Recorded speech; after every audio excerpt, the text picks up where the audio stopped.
Hi, this is Steve Lay. I'm Managing Consultant at NEOS and would like to talk to you a little bit today about how life insurers can improve the value of the data that they give their agents.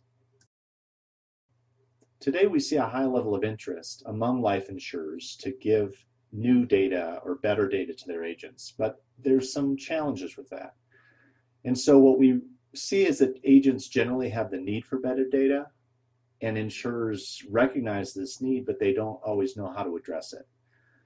We also see that agent software was originally developed to collect data, but not necessarily use the value of that data. So they're very collection intensive.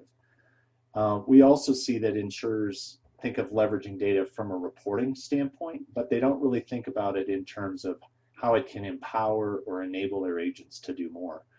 And then finally, improvements can be certainly made for captive and independent agents across all lines of business. So it doesn't matter if you have annuities or life or captive agents or independent agents, data can be very useful for all of these audiences. So when you begin thinking about this and thinking about the data that you have, think in terms of the way your agents would actually use the data. And at NEOS, we've come up with three primary categories. So there's diagnostic data, there's decision data, and there's action data. Diagnostic data is about identifying what's happening within that agent's world or agency's world. Decision data is about giving decision makers information or data that they need at the point they're making that decision. And then finally, action data is data that prompts an agent or an agency to actually make a change, to take some action. So let's talk about each of these in a bit more detail. First, diagnostic data. The first characteristic of diagnostic data that you really want to employ is this idea that this is information or data that will elicit curiosity. So will the managers within an agency or would individual agents be curious about why the data is as it is? Will it allow them to go deeper? And you really want to deliver that data in a way that allows those users, those agents, to go deeper and understand why something is happening. Now that said, it's easy to think, oh, we really need a complicated data infrastructure or interface to allow agents to go deeper into the data and satisfy that curiosity. But it's also very important, especially for agents, to simplify that environment. So you want to give them a lot of capability, but deliver it in a way that's quite simple. And then start small in the diagnostic data that you provide, and then build on it. As agents demand more, you can expand your capabilities of delivering that data. And so they learn more and more about what's happening within their agency or within their own personal production. Second, let's look at decision data. So decision data is that information that's delivered to an agent or an agency at the point they're making a decision.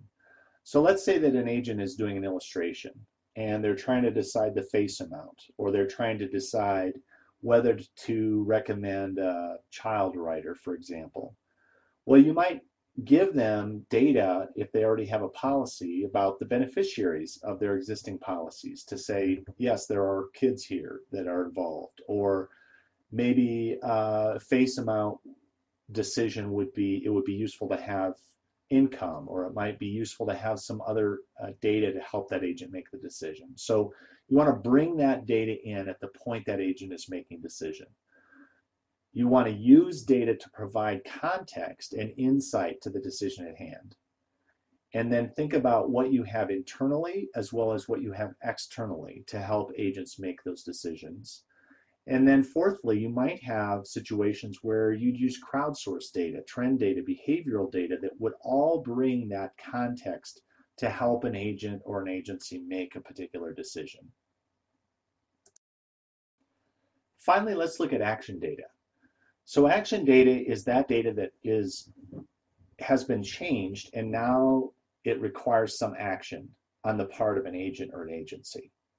And what you'll find as you dig into this is there are often situations where you've been requesting action from an agent, but you can actually automate that particular step. So for example, maybe you're waiting for a signature on a particular form, and you've always in the past sent an email out to the agent to say, hey, can you get a signature on this particular form?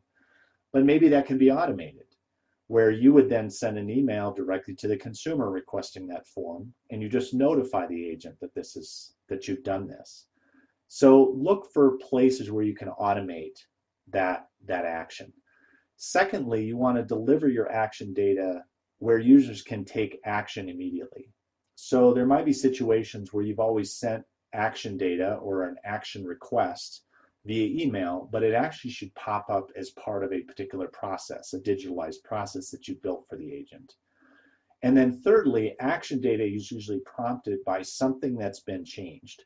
So maybe a policy has changed within from a call center interaction. So that policy data has changed, and now there's some action that needs to happen. So that's really where you're looking for action data. So where to begin?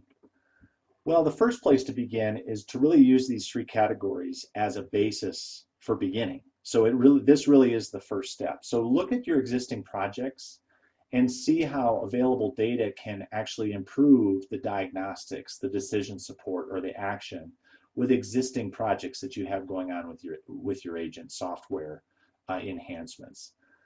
Secondly, begin with the decisions. For decision data, for example, begin with the most common decisions agents are making, and then look at the available data, either internal or external, that you can bring into that decision.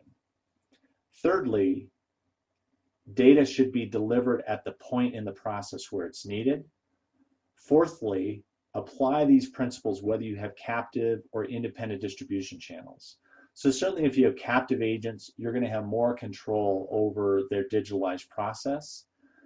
But I would challenge you to think through, even for independents, where you could deliver data into those existing processes to help them diagnose where they're at, to help them make decisions, and finally to help them to take action effectively and efficiently.